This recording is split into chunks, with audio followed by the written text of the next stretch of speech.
Hello, ladies and gentlemen. Welcome to NJPW Puroresu Review. I am your co-host, NDC. Right over here, it's the elegant princess herself. It's Melball. How you doing, Melball? You're sucking up because I am not elegant right now. I am wearing a vest that is made out of a sweater. I'm wearing my classy clothes tonight. I had a great back day today. I'm continuing to enjoy the empty gym, even though that's probably not great for the business. Mm. It's nice to be able to finally learn after 5 years of going to this gym, learning how to use the machinery finally. How are you doing, my friend?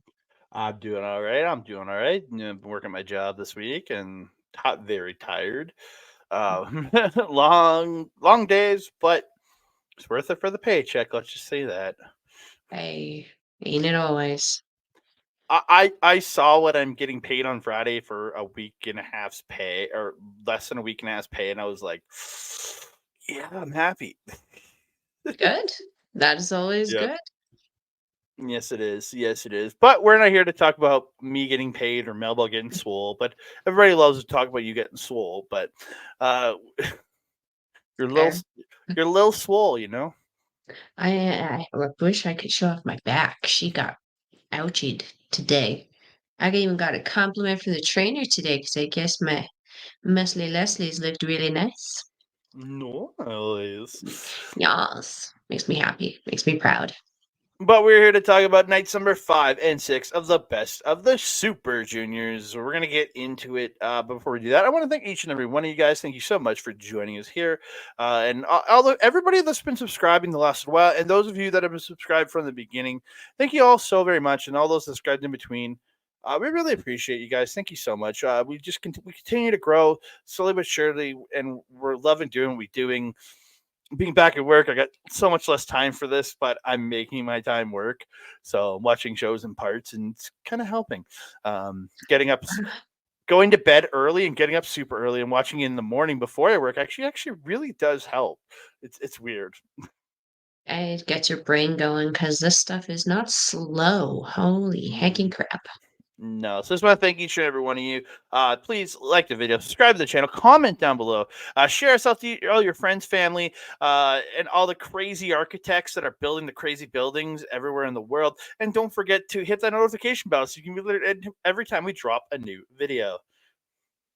Ding dong. Hello. See? Architects, that's a new one. Yeah, I try to change it up. We got to be inclusive. We got to include everybody. So we're gonna get in and we're talking. Start on the night number 5, May 8th. May. I keep wanting to say March, but it's May. It's May. Don't take me back there, man. Let's move forward. May. And we're kicking off with my pick. But before we kick it off, Hiromu presents like something to this dude in a suit. He starts to talk to the crowd, and Sho attacks him. Before the show. So and then he cuffs him, drags him to the floor, beating him up, and takes him to the back.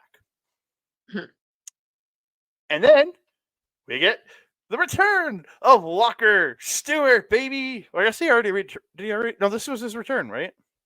I believe so, yeah. Yeah. And he's teaming up with Chris Charlton on this show. His partner on the next night was actually really cool. Learning who his partner was on the next night. We'll talk about that when we get to the next night. Yeah. So the duo is back together. Our favorite English duo, minus not having Kevin Kelly there. But yeah, I love these two together. So we're gonna it's Kosei Fujita, my boy, versus Clark Connors. Even though I'm wearing a Bullet Club shirt right now. I mean, I can't talk. I met Leo Rush wearing a Bullet Club sweater. You did. You did. You should have been wearing a chaos sweater. Where's a chaos sweater? I would never be caught dead in one of those plain ass freaking shirts. Especially now with the new logo. Even before it was horrible, and even Okada's last couple shirts were just. Ugh. But at least We're not here the to old talk about Okada, but at though. least the old chaos logo had like it looked like kind of an explosion on it. Now it's just a It looked blue like rectangle. graffiti. It's just a blue rectangle with basic white writing in it now, and it's like, what? No, go What? away. No, what? It matches the faction perfectly, in my opinion. They're plain and simple. Yeah, so we're gonna get into it. Clark Connors versus Kosei Fujita. Connors sends Fujita up and over to the floor. He runs him into the post, chokes Fujita with the merch. He took a merch from a fan and is choking him. Mhm. He whips Fujita hard into the chairs. He starts like throwing chairs onto Fujita. It was pretty funny. He literally he literally throws a young lion at him. Yeah, I didn't write down. Oh, Shomakato. It was Shomakato. Kata, yeah. I didn't. Shomakato has been a battering ram for a lot of people, particularly Clark Connors, for this entire tournament. The poor guy. Yeah. Fujita fighting back with that flying like shin kick that he does. I Mhm. love that kick. Connors ends up spearing Fujita out of the air when he goes for that springboard dropkick attempt, which looked so good. Mhm. He hits his snap power slam, follows it with gore for two. Connors applies the Ron Miller special, Fujita's tag team partner's move, to mess with Fujita, but Fujita gets to the ropes. He knows how to survive it. Like the Ron Miller's probably been put on him a couple times by Eagles, just training the kid on how to deal with the move. Um, Yeah. Beautiful spot, Fujita reversing the no chaser into a bridging German for two. Um, Connors hits the Jeep flip, setting Fujita flying, unloads with another gore for two. Fujita ended up picking the leg of Connors at the end of the match and gets the tied up legs into the STF on Connors, and then he pulls back into the like almost into his like pulls back so he's on his ass. Connors is on his knees being pulled back, and Mhm. then he gets the arms in the head, pulls back on the head, and Clark Connors submits. Yes. Mm, Yes. So this was the show when we had completed our last Puroresu review. mm, Um, this was a show that I had actually already started watching, and I told you you're going to be very happy with the results. mm. This was why. I thought you were going to be Um, talking about the next one, but I mean, that one was pretty great also, but I had only watched the first two matches of this show. So yeah, this obviously would make you happy, and yeah, the next one would make you happy too. So this one, I noticed and I thought was interesting with Kosei Fujita and his new look. Kind of gives me like OG Marufuji vibes with his look. mm, I really, really like it. Same with the wrestling style a little bit. mm, Less flippy, more submission, but Marufuji does have his submissions. mm, But yeah, it was really cool. It was almost like a second coming for me. I felt nostalgic. mm, Um, I felt that this was a power flexing match for Connors completely. mm, He schooled Fujita quite a bit at the beginning of this one before he was able to kind of regain some control and put on some offense on Connors. And yeah, the last thing I mentioned was Shomakato has been just used as a weapon for mostly Clark Connors, but a number of people have targeted the poor kid on the outside. But he's taking it like a champ. I mean, he's getting really, really good at having suplexes and like scoop slams done to him. mm. He's getting Oh really yeah. good at falling. It's good. Yeah, we're gonna move on from there. Um, to what was the very, very fast match on this show. It is Mhm. Drilla Maloney versus Dragon Dia. Dia looked really good in this match, but it came down to Dia going for that Rana at the end into the pin. But Drilla keeps rolling them through, picks the kid up, power bomb, follows it up with a sick looking Drilla killer, and he gets his. He's on the board. He's pointing up. He's keeping going, pointing up more and more. Let's go. This guy's going to win this tournament. I'm telling you right now. Bullet Club. You're so hopeful, as I am always ever hopeful with Kenta. I hope you are not Kenta. No, I won't be. Um, Yeah, I didn't really have too much written down. The overall note that I had on this one was that Drilla schooled that ever living crap out of this poor kid. Yeah. He didn't have a holy heckin' chance, and he gave No. him no room to breathe. Dio was able to do a few things, but it was almost like it was a sympathy thing. And Drilla would just simply be like, "Okay, dust my shoulder off, kablowie." Mm-hmm. It was a little crazy, but yeah, what a dominant match for Maloney, especially given because the show one, I felt that took away from him a little bit. It was almost like we went from having this amazing, like, kind of as he kind of advertises himself like a dog, like a war dog, where he just goes in for the kill all the time. With show, it was like comedic a little bit. It was hokey and it felt weird. He did very, very well. It just felt weird for the character Mm-hmm. to go that way. Much to me like how Connors is in this tournament is kind of like is a little bit off for me. Dominant as hell, but it's just not looking like the war dog that we've had for the last year kind of thing. Mm-hmm. So yeah, this was kind of like that reassertion after that aftermath. Good Yeah. match. We move on to Hayata versus Yoshinobu Kanemaru. At the end of this match, Kanemaru tosses the ref into Hayata, hits him with the enziguri. He takes a shot of the Santori Surprise, but Hayata stops him, avoids the Santori Surprise, and he catches the kick, kicks Kanemaru low, which was, I was like, ooh, and hits his Xiaomi Impact for the win. Hmm.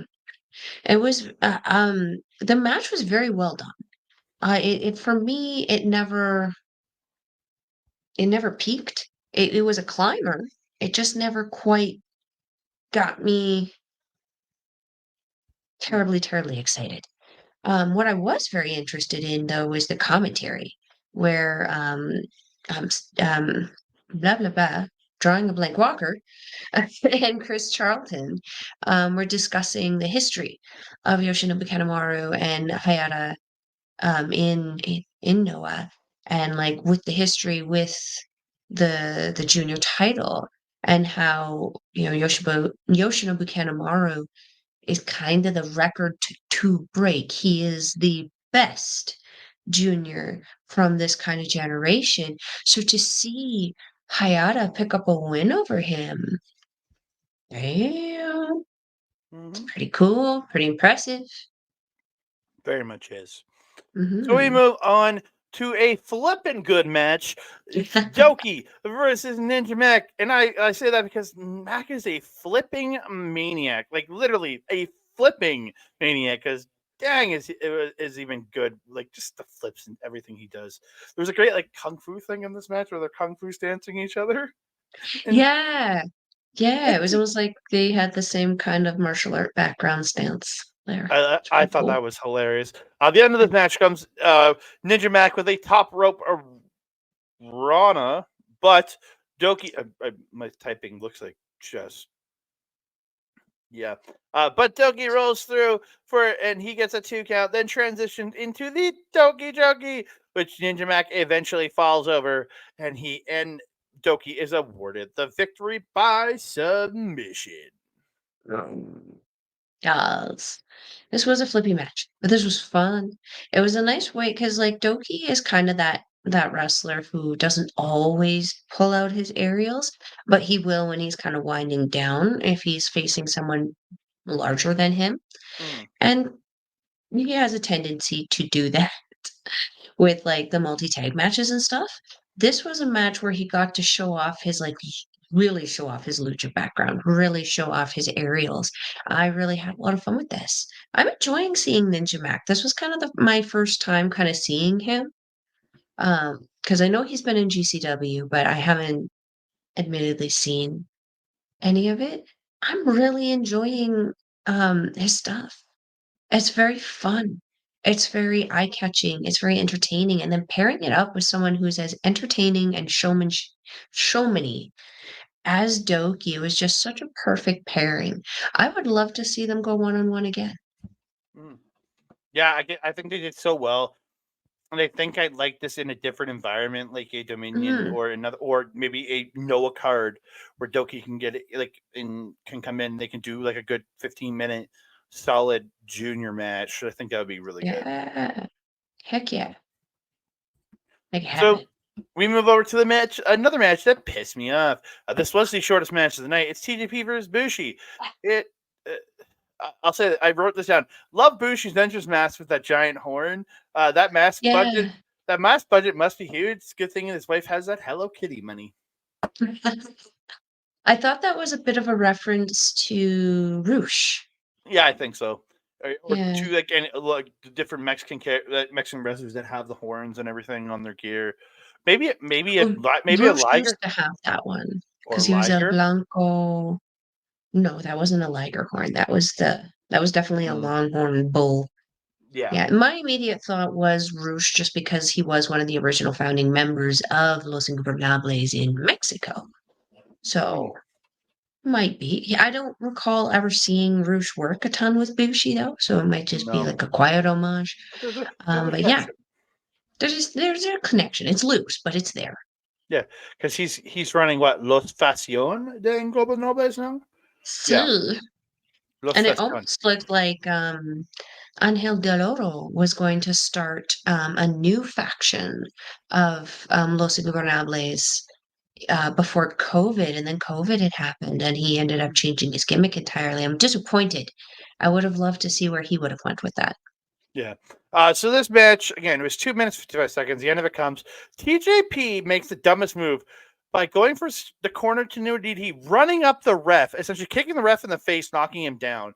Hits the tornado DDT, and as he goes for the pin, no referee. So TJP sets up, sprays the blood mist, but Bushi ducks and hits the black mist to the face of TJP, and he gets the Bushi roll for the win. Yeah, This was the second time TJP lost in a quick match in this tournament. yeah. It was painful. It was heartbreaking. It Mm, was a little missed off, and his miss didn't win. Yeah, I was also pissed off with this because I love Bushi, but I definitely thought that this was going to be the beginning of the TJP redemption yeah, in this tournament, and it definitely did upset me how quick it was because we know how good he is. He puts on great matches. He's the guy you get in there if you want a great match and you want both of the wrestlers showed out and you want the crowd alive because the crowd loves TJP just like they love Julia. Like he is a huge crowd favorite over there. Um, yeah. Maybe, I don't know, I can't remember what ref it was. Wasn't it Kenta Sato or was it Marty Asadi? I don't remember. Honestly, I I don't. don't either. They gotta train with Rosa. Rosa had the same thing happen. She didn't get knocked out. It's true. I think TJP just has maybe he's got a loaded boot. Maybe he's got an ELP loaded boot. Might be it. TJ, naughty. Mm-mm. He is not show. Or ELP. It's true. We move on to Mel's pick of the evening. It is Kusida versus her pick to win this whole thing. Robbie Eagles, who has Kosei Fujita on ringside with him. Eagles reverses this cartwheel dropkick into this beautiful flow into this knee bar that just looks so smooth. The Mhm. reversals in this match, I think, were really good. Kushida reversing the turbo backpack into a flying arm bar. The Eagles gets out of that. Kushida reversing the Acai DDT into a standing hoverboard lock. Sorry, not the Acai, the Shinrai, which is the uh, sliced bread, but in the middle of the ring. Yeah, but he turns that into a hoverboard lock. But Eagles gets out and he's hitting these beautiful kicks. Kushida hits a small package driver, which I haven't seen him do in a long time. That used to be one of his old finishers way back. There's a small Mhm. package driver. Eagles reverses a hoverboard attempt into a turbo backpack and gets a 2 out of it. He falls up, hits the running Hyperion kick, and he gets the win. I Yes. you don't see Robbie Eagles getting wins when they're not submission usually. No,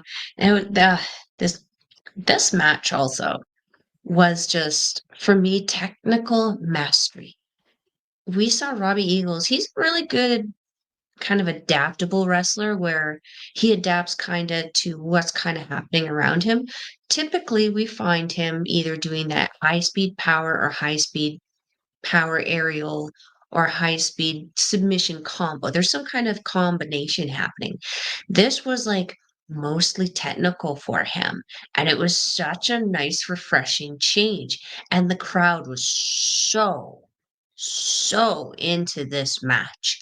There was one point, was it the figure four that Robbie put Kushida in, where he was laying on the ground?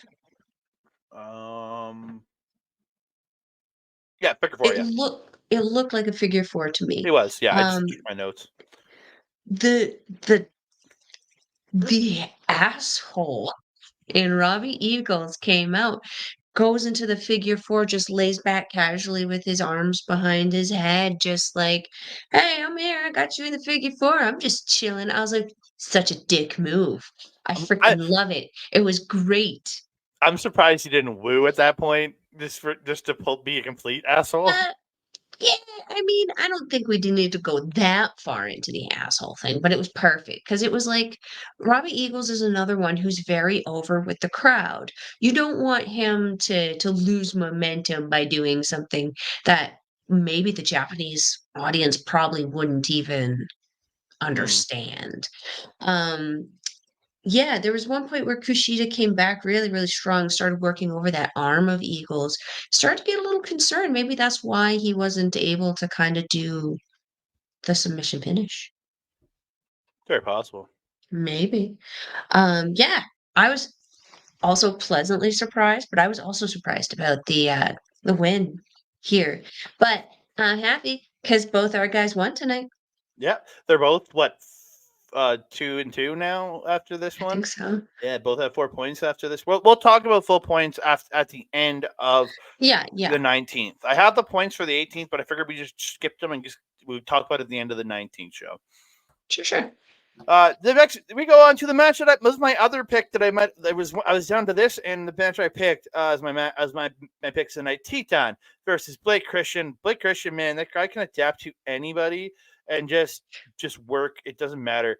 Ah, It's the battle. It's the leaders of the A block. Both men are 3-0 at this point. 6 points each. So the loser it's somebody's continuing undefeated. The other one's taking their first loss. The end of this match though mhm. comes. It's a tornado kick by Blake Christian. Teton comes back with a tornado DDT. Blake hits a flying kick out of nowhere, hits that springboard 450, and he gets the win. Man, this guy is he's impressive, man. Like I enjoy watching him in GCW, but this is a different version of Blake Christian than what we Mhm, get in. Like it's the same guy, same moveset, but he just feels different because he's working with these like so fast people. It's so good. mhm. So he's working because I feel like GCW, he works a variety of people, variety of sizes, variety of styles. Mm-hmm. Whereas I feel like the Super Juniors is definitely something that's because it's more comparable to what it is that he does. He's able to just match it so well, but there's still that insane variety that we love with the Super Juniors. I still wish Lindemann would come back. That was a nice, fun wrench in a lot of people's plans because he was just straight up power. Back to this. I had a lot of fun with this. There was I think I have a couple notes, not too many. There was a Tope con Hilo by Teton. Um, that was just it's so good. He's so good. That lucha styling is just so perfected with Teton, and it just the way he can just do that matrix bend and come back with that Pele kick. Is that a Pele kick? Mm-hmm. The style of Pele kick. It's so good. But that 450 that Blake does, he's like Puck in the respect that Puck doesn't F that up. Every single time, it is absolute picture perfect perfection. And Blake is the same way. That 450 is absolute picture perfect perfection every single time. I love it. Yeah. He Again, was my pick below Robbie, wasn't he? I think you have him going to the finals with Yeah, against Robbie. Yeah. So yeah. yeah. So we move on. Taiji Ishimori versus Francesco Akira. Again, this was another one of those weirdly incredible matches. Just watching the styles work together, but in the end, Akira stops a bloody cross with a small package for 2, then hits a super kick, gets a assisted rope walk into a tornado DDT, and then follows it up with the fireball double knees to the back of the head, and Akira picks up the win. Yes. Really digging the fur coat on Ishimori. I don't know if I Mm-hmm. just didn't notice it before now or what, but like it's really freaking cool. I like the change. I like the new look. Um, really targeting the arm of Akira in this match, Ishimori. And I felt that in the beginning part, Akira was really quite getting worked over. Um, at some point in time throughout the match of Akira getting worked over, I went, oh, Akira's winning this match. And lo and behold, Akira won this match. Mm-hmm. Yeah, I was the speed that these two guys can work is just so crazy. But then that Ishimori had a lot of answers for Akira's moves, but then Akira started having answers for Ishimori just midway through. It was almost like he was like studying him for the first part of the match, and then like the computer in his head went, okay, use this, and this to defeat. And that was how it worked. It was so cool. It was like a Mm-hmm. video game. Oh, for sure. So we're gonna move on. Semi-main event of the May 18 show. It is El Desperado versus Kevin Knight, and what was an incredibly great match. This was Mhm, another one that I was considering, and I feel like I should have, but I'm happy with going with what I did. But like mhm, this match was absolutely phenomenal.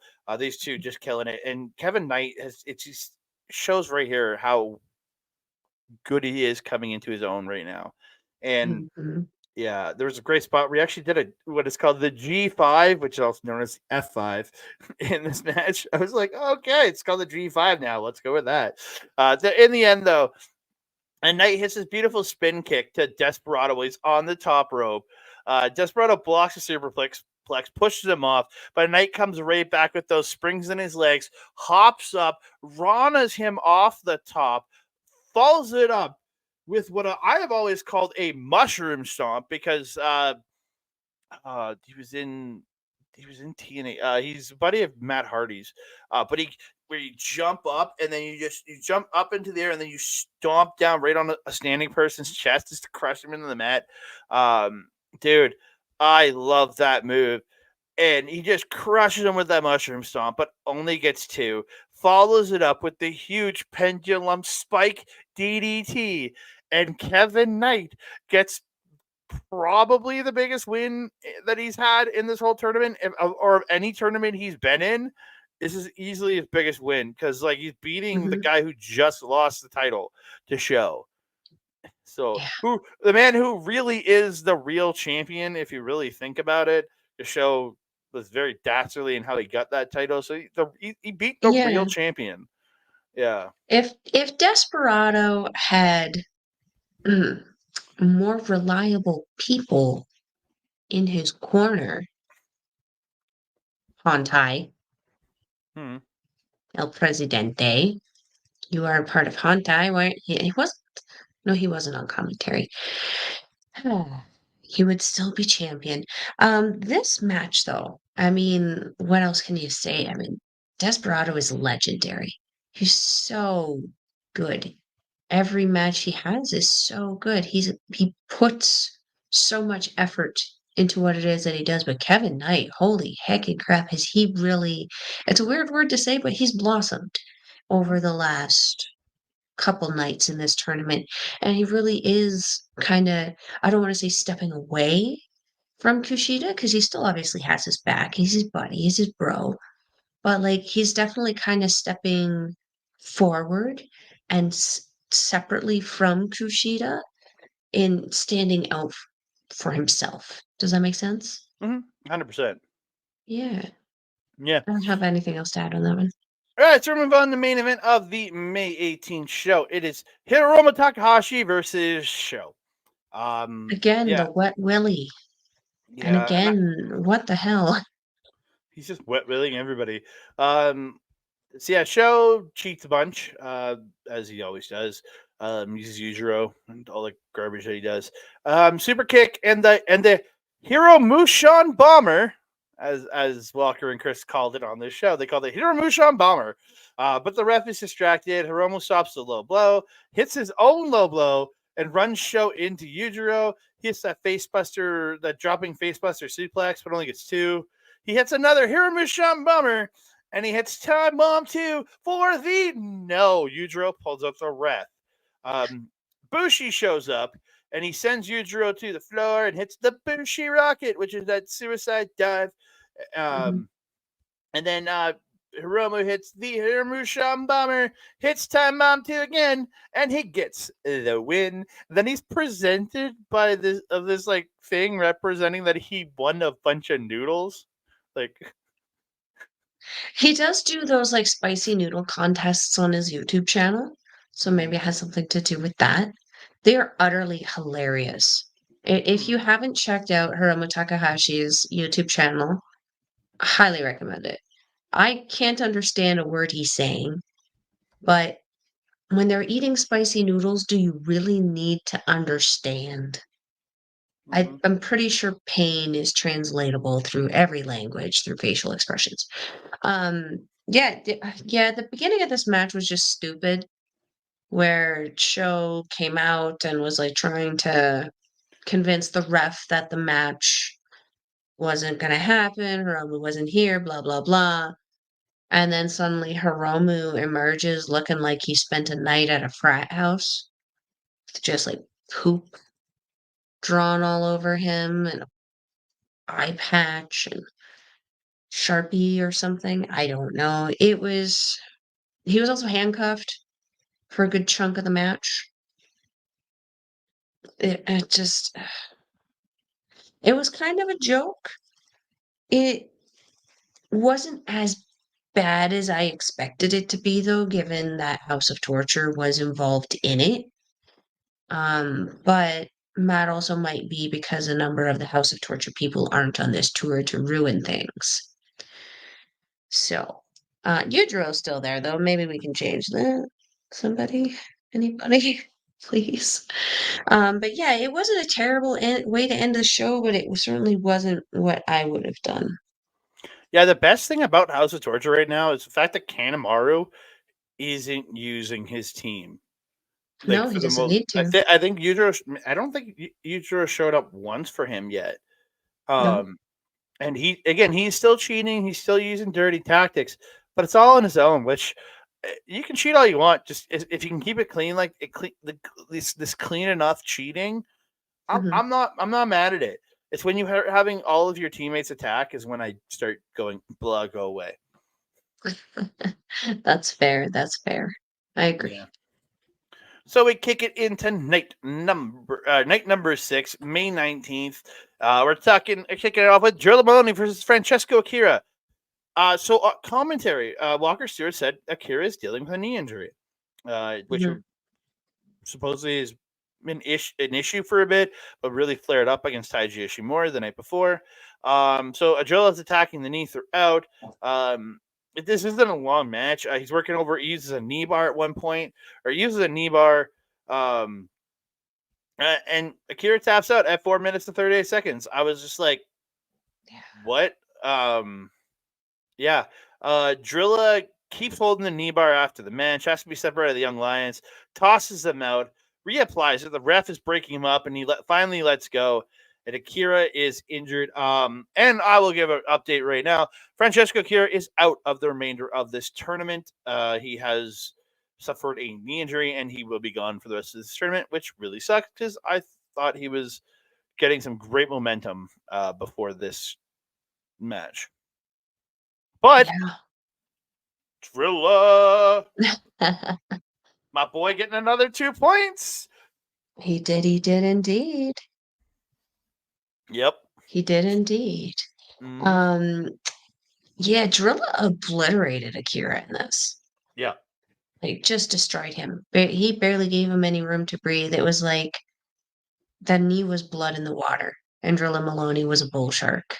Mm-hmm. And yeah, it was incredible, though.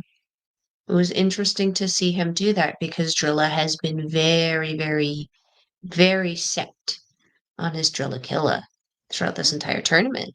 So yeah, this is a very dominant win for him.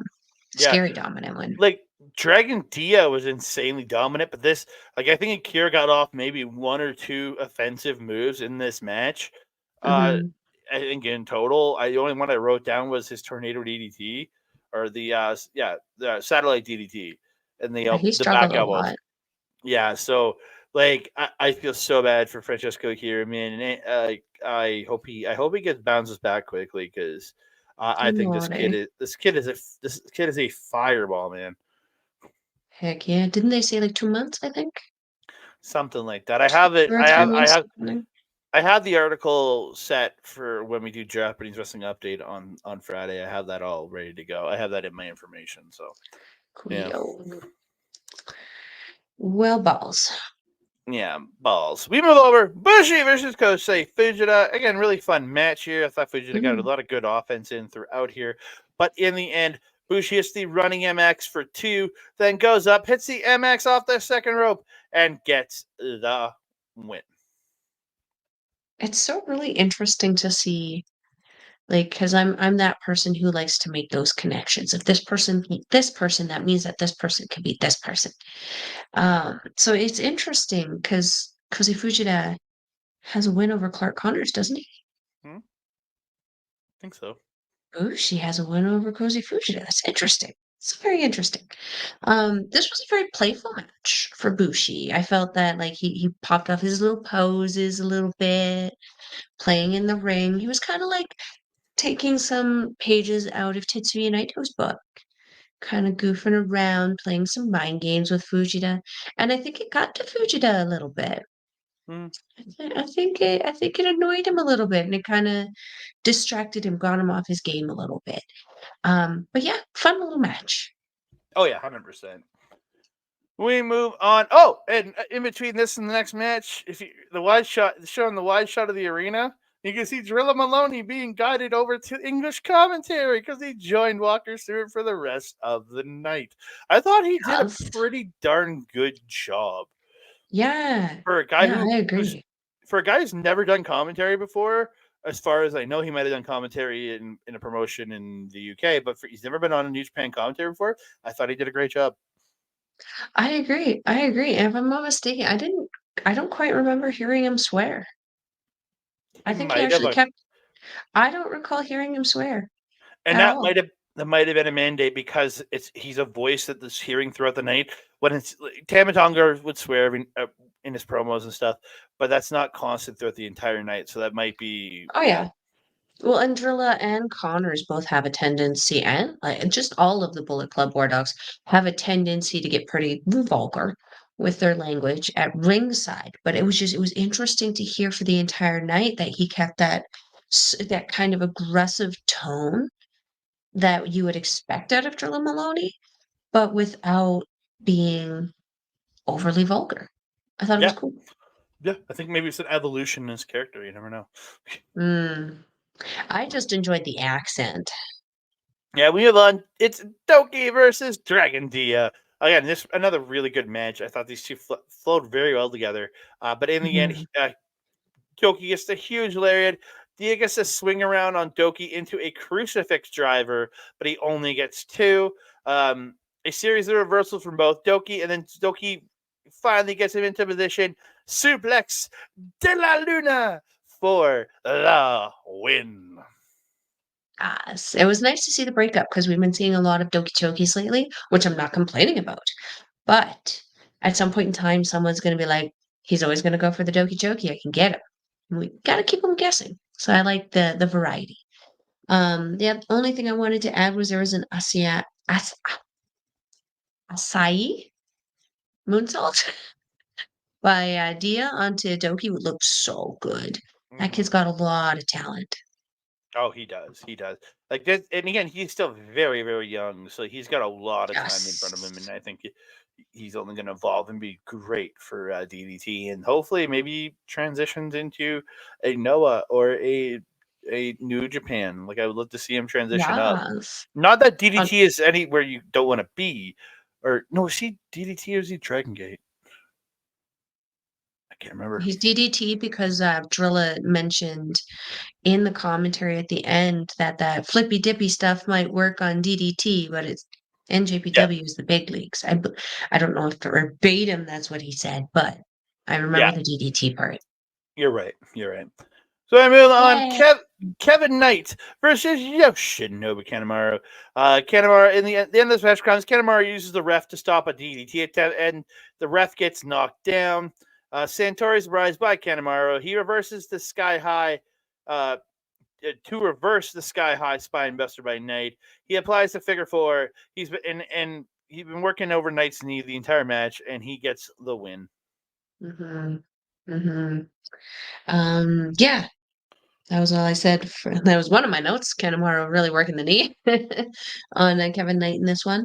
Um, Drilla making a very good point on commentary as to why Kanemaru is so dangerous in the ring is that he's extremely composed. He always is so focused, and he doesn't ever lose that composure throughout his mask match.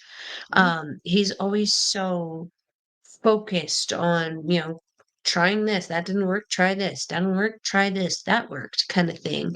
He doesn't linger or let his emotions or frustrations get the better of him. He's just a very focused in-ring wrestler. And I Mm-hmm. feel that that is a very valid point. It is very rare since leaving Suzuki-gun that we see Kanemaru, lose his shit.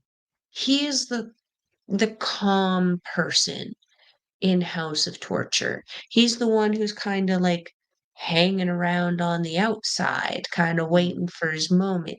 He's more a thinker than a shenaniganizer. Is that a word? I don't Yeah, know. It is now. Yeah, good match. Good fun match. yeah.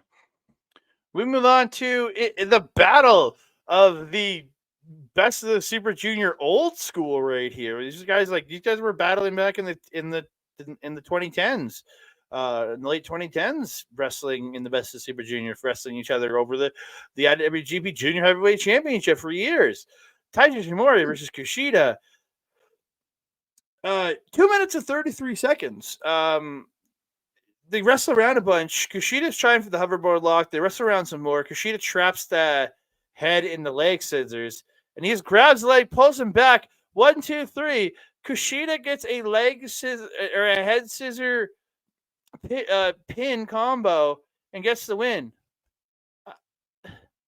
I felt cheated in the like.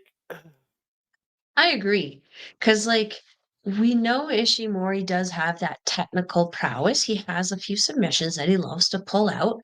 I was actually looking forward to this being like something very similar to Kushida and Robbie Eagles the night before. This Mhm. technical mastery with aerial power combinations. And it was just like, womp womp. I was like, Mhm. what the frick? But it makes me forget about TJPs. Yeah, So, yeah. yeah. Yeah, there's nothing to that. There was like nothing to this match, and it disappointed me so much. Yeah, the intros were longer than the match. Yeah, so we move over Teton versus Clark Connors in what was a very good match. In the end though, elbow through the ropes in the corner, but by Teton, but he misses the stomp off the top. Connors misses the spear. Teton hits the backflip kick or the Pele kick, however you want to call it. However you feel nasty. Connors rips off. This is like ripping off the mask and rips it off. But Teton gets it back on, but he's distracted as he's getting up, and Connors hits this huge spear, follows up with no chaser, and he gets the win. Mhm. Yeah, Connors was really messing with that mask throughout the entirety of the match. Hmm. Starting to untie it a little bit, and the strings were like dingly dangling down there quite a bit, distracting Teton a little bit. So on top of having the mask now moving around, he's got those little bits that he's not used to. And like, if you're like me, I'm losing my mind because in my head, those are spiders. No touchy. Um, yeah, there was at one point, yeah, when Teton was going for the Immortal, no thank you. And Connors just kind of reaches up and pulls off the mask, and Teton had to bail. It was, oh, I was like, nah, you freaking dick. Hmm. But I mean, it's the War Dogs. This is kind of what they kind of have a do what you need to do to win mentality. So even though it is pretty dishonorable, it it fits the description. It fits the purpose. Because we got Clark Connors getting 2 more points and Teton having to take the walk of shame. It's a Yeah. fun, hard-hitting match, though. The spears that he was hitting were just so good. Yeah. Gut-wrenching, if you will. We move on to Mel's pick. It is Hiromu Takahashi versus Ninja Mack. Ninja Mack showing respect early, and then they had to, like, start wrestling on their knees. It was really weird. So uh, that's why I picked this one. yeah. Ninja Mack. Hiromu hits the head, says, but Ninja Mack flips over, lands on his feet, like Osprey and Kota Ibushi style. I loved it. Hmm.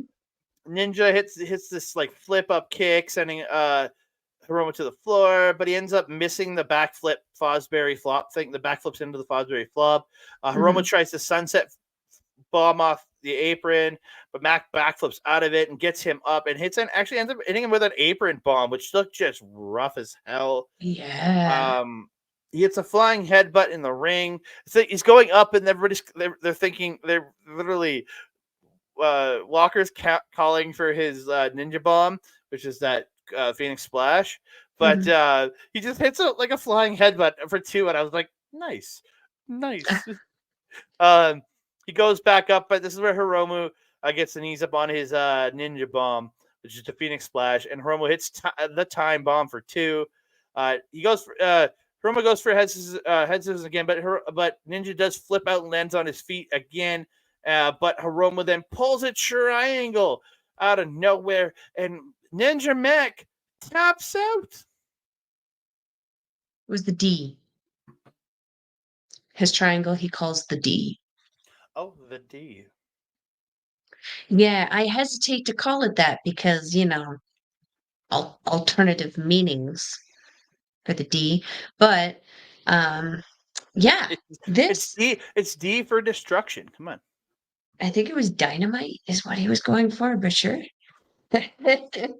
um yeah, the match starting on their knees kind of gave me like Yano vibes at first, but it was adorable because like, Ninja Mac was so serious about it and Hiromu was so serious about wrestling and he's just kind of like it was fun to see Hiromu not being the initial loose cannon, if you will. He's usually the one who's acting silly. So it was funny to see him confused about somebody else kind of acting silly.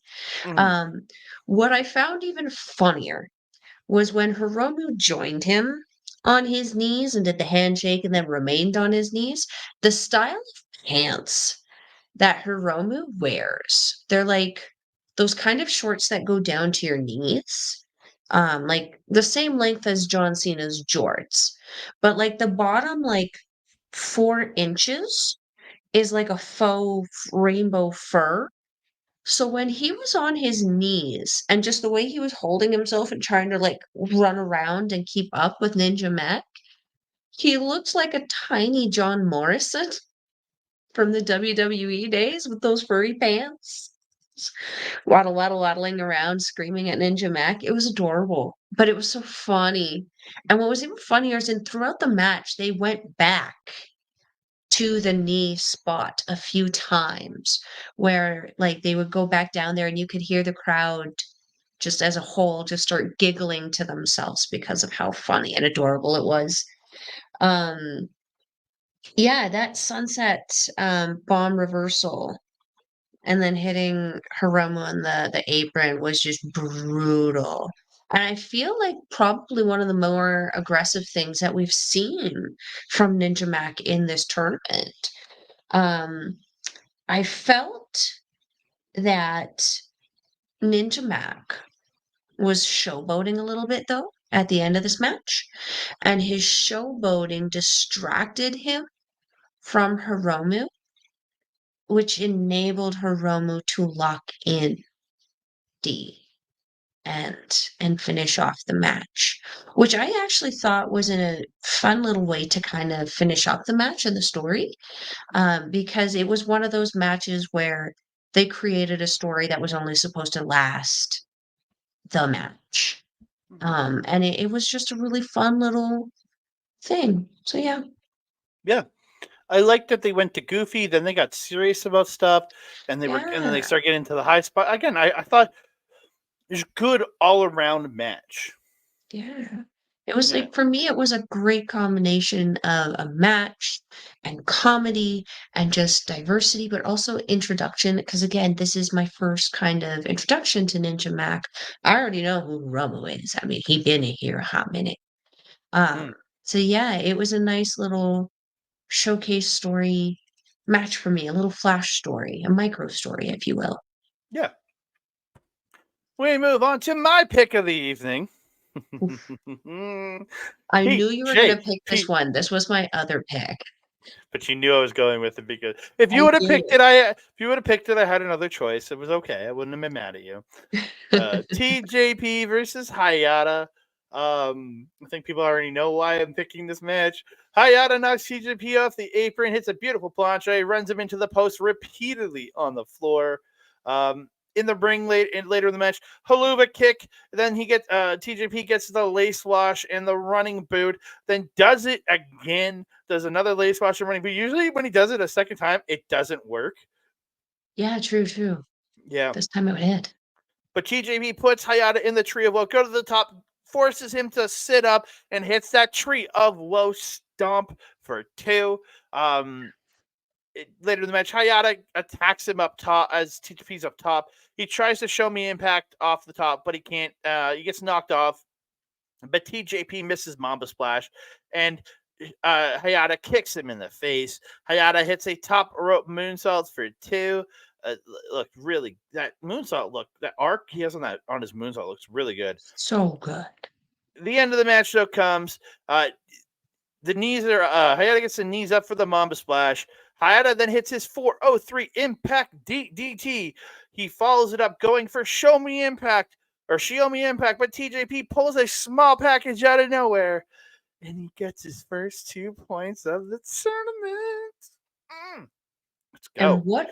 what a person to get those first 2 points over. Mm-hmm. Um, Andre, this was a fun freaking match. And I feel like it's because of a combination.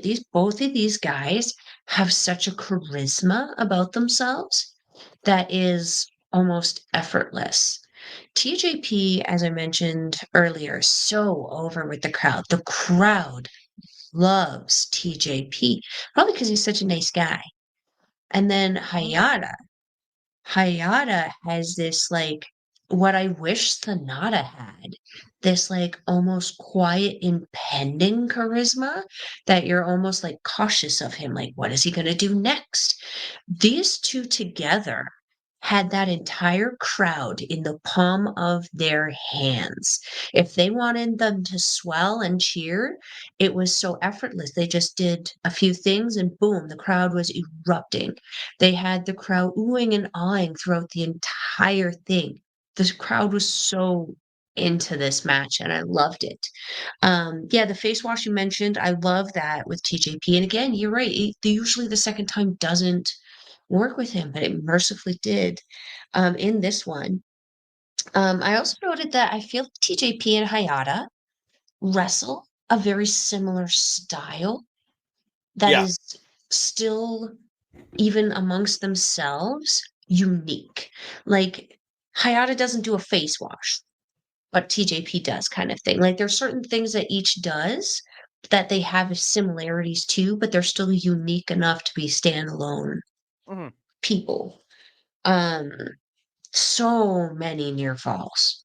So many near falls, especially when it was starting to wind down. This was a roller coaster, like an emotional roller coaster. I absolutely loved it. And again, like Hayata's taken some pretty interesting losses here. This match, though, this is the one I think of the losses. I think it's three now. I think this is the one that I want to see the most. Because yeah, Teton and Clark Connors were the other two. I feel like this one would be money. Absolute Money, money, money. money, money. Hell yeah. Money. I think that's one I want to see first challenge. Because could you imagine TJP winning the GCW championship? Him getting the GHC title, Yeah. and be like, see, I can win a title. I'm the leader, bitch. I mean, at that point, technically, wouldn't that title outrank the TV title, even though it isn't an official NJPW? Um, In my opinion, yes. yeah, because it is a national championship. Yeah, so it's a national. It's a title of Japan. He's Yeah, only Cobb is only the champion of New Japan Television. it's true. Well, no, It's it's true. technically Well, the NJPW World, which is it's literally NJPW so World. It's all TVs. all of he is the champion of the New Japan World Service because it's the New Japan World television title. It's not world Mhm. as in worldwide. It's world as in Uh, NJPW World. That's what the so world is in that. NJPW fans. Yeah. Yeah. He's the champion of the streaming of the New Japan streaming service. That is what he's the champion of. Yeah. Okay, that makes sense. Oh man. Yeah, that's all I got on that one. Yeah. So Oh, we move on to fuck. Robbie Eagles versus Show. This was a fairly good match. There was some Yeah. bull crap. Show ends up pushing Eagles into the ref. Yujiro takes a Fujita. They double team Eagles, but Eagles fights back. But Yujiro gets the cane. This is where Fujita comes back with the springboard dropkick, taking out Yujiro. Fujita and Eagles double team Show, and then Eagles hits the Hyperion kick, and he gets the win. So much interference in this match, though. Oh yeah. So much interference. Fujita had to get involved. Take out Yujiro. Like it was just there was a lot of chaos. But Yeah. but my boy goes up. So this is a guarantee that Drill Maloney is winning this because Eagles get pinned the champion, so he's going to get a title match out of this. But Drill Maloney is going to win the tournament. Your logic doesn't your brain doesn't brain sometimes. Well, he beat the champion. It means he's going to get a shot at the title at a future date, which means Drill Maloney is going to win the tournament. A couple people have beaten Show though. You know, but Eagles will get it first. Yes, most Eagles deserving. versus Drill Maloney for the junior title. Let's go. Let's Considering also how Show treated Robbie's title throughout this match, trying to step on it, which is a big no-no for Melball. Melball doesn't like it when you disrespect championships like that. She's not a clinker or a stepper or a wiper. These are all things that House of Torture has done, or Bullet Club in general has done with their titles. Melball is not a wiper. You know what I mean, you doofy. Okay. Whatever it We're gonna. is Drilla and Clark Connors do with it, is that flossing? Yeah, When that's it it. went, okay.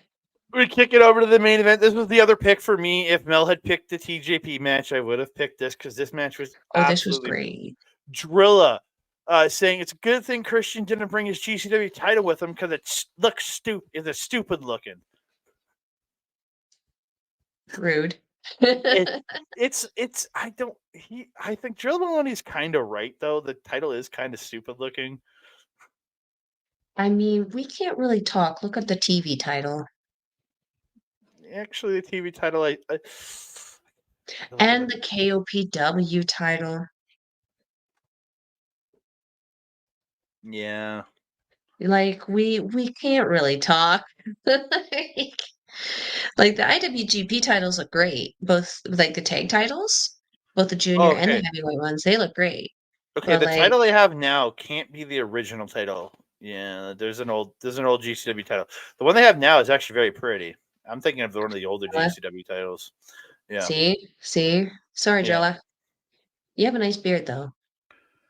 yeah. Nick Gage's old GCW title was the one that looked like trash. This actually current one is actually it reminds me of the ROH 6-man titles. It's very similar in its design to that. Yeah, it's actually Oh, is that that the one's on a one that the Booty Boys have?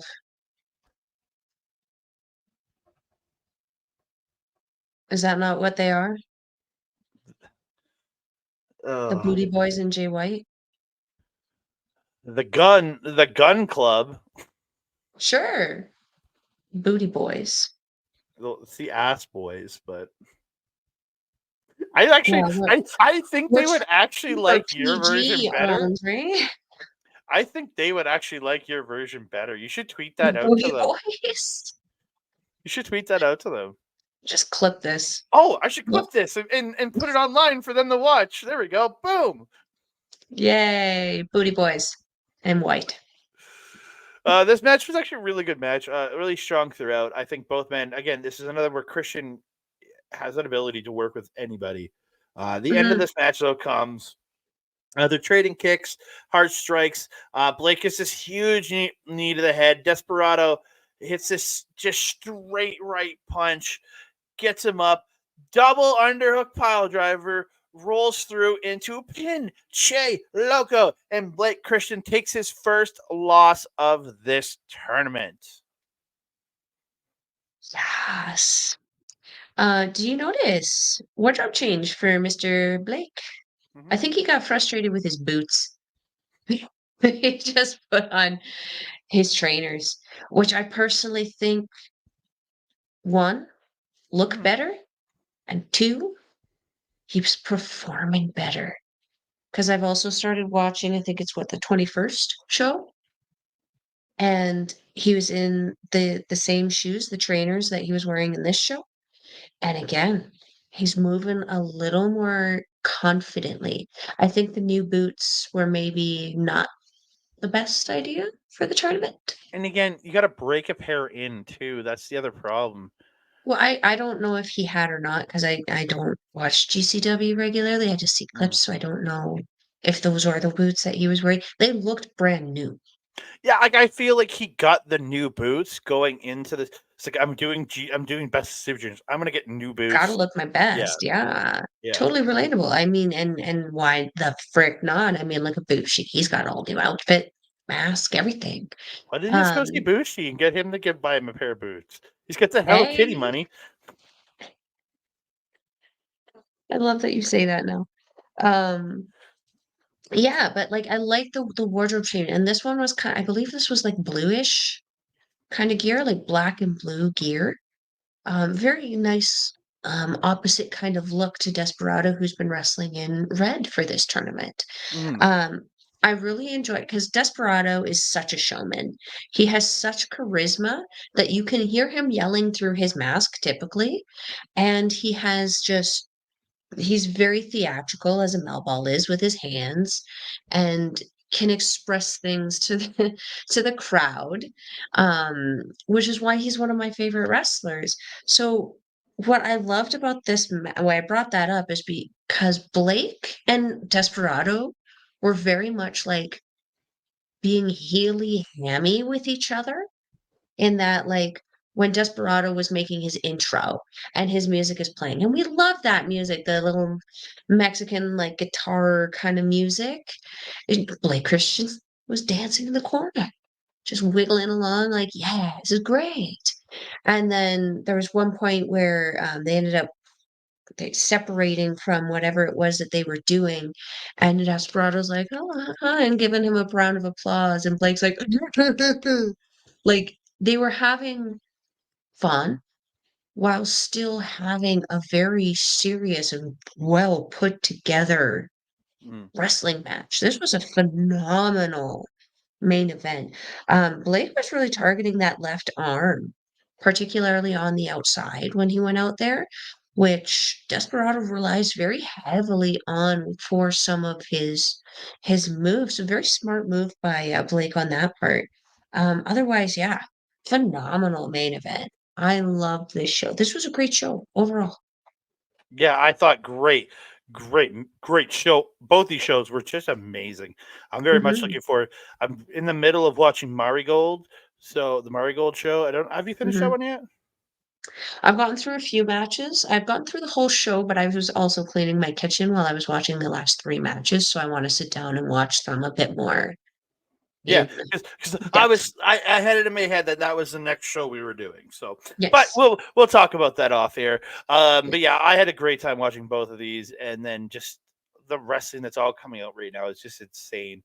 Because you got Yeah. that, we have Marigold to watch. We have the Stardom Flash Champions from this past weekend, which had Will and Nightingale on the show. Hmm. We have uh, we got more Best of the Super Juniors coming. We're going to wrestling this Saturday. Like there's so much, man. There's just so much. I'm very busy. I'm doing so many recordings on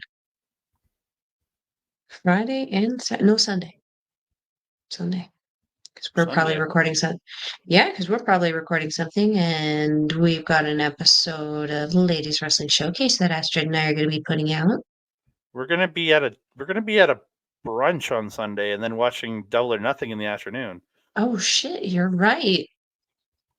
Well, I'm going to be rescheduling that. I figured I'd remind you. I should probably know you guys are going to be over in my house. I will be. I'll be there from Saturday all day Saturday. Well, the all Saturday evening and Sunday. But yeah, Hmm. yeah. Good times, good times. But it is time for us to get out of here. We want to thank each and every one of you guys for joining us here. You can find me on the X at That Candidate Guy, TikTok, Instagram, and Threads at That Candidate Dude. You can find me on Facebook at Andre M. Melball Wrestling Talk, or right here on the YouTube, our YouTube, youtube.com/ at Andre M. Melball Wrestling Talk. You can also find us over on Sunday nights main event.com in audio form. If you want to hear us hear us just in your ears, or walking around, walking your dog, whatever it is, go to SundayNightsMainEvent.com to get us in audio form. And if you want to support them, Patreon.com/SNME Radio for a lot more great stuff from them there. On top of everything they do on their free feed, for only $4 American per month. I think it's like 5 or 6 Canadian. I'm not sure on that one. But yeah, so go support them over there. Please go support our friends over at twitch.tv/our local establishment. And you will be supporting us at the same time, because you can find me there next Wednesday, May 29th. Or me and my boy Oled will be doing the Marvel talk, and we're gonna the MCU rebound is coming back. We're gonna be talking Thor: The Dark World, which better than some of the movies we watched already. So check that out. Coming out next, it's gonna be live next Wednesday at 8 p.m. Mountain Standard Time, 10 p.m. Eastern on the 29th of March. One more big shout May. out to May 29th. May. Why do I keep saying March? What is wrong with me? You I are know. 2 months behind. That is what's wrong with you. Yeah, I gotta give a bigger shout out to our boy Mike the Ref, simulcasting all our stuff over at youtube.com/at Backbreaker Video. All the great wrestling content he's got there, including his AEW watch alongs are up there. But if you want to see those live, go to twitch.tv/Mike the Ref, where you can watch him every Wednesday, every Saturday, and every pay-per-view Sunday, which he will be online this coming Sunday. I don't know. I think he's got a guest coming in, but I do not know who it is.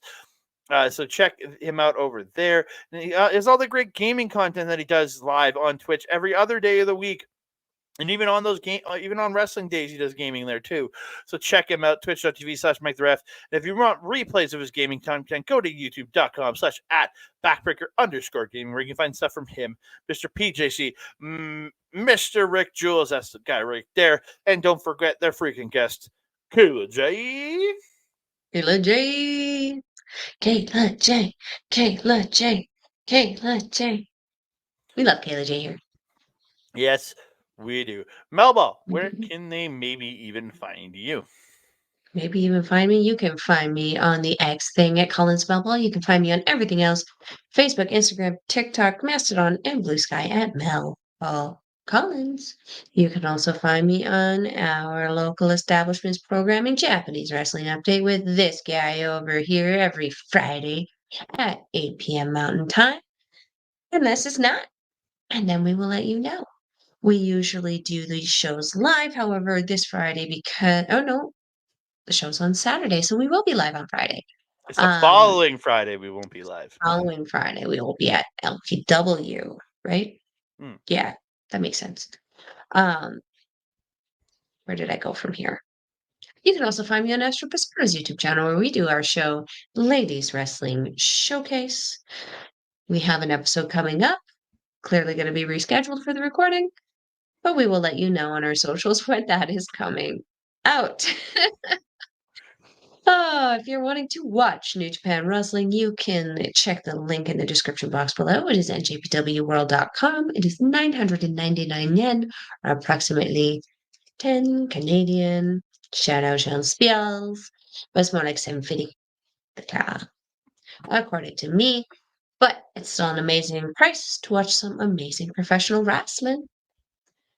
Andre, my trusted friend and colleague, do you have anything else to say to the beautiful people?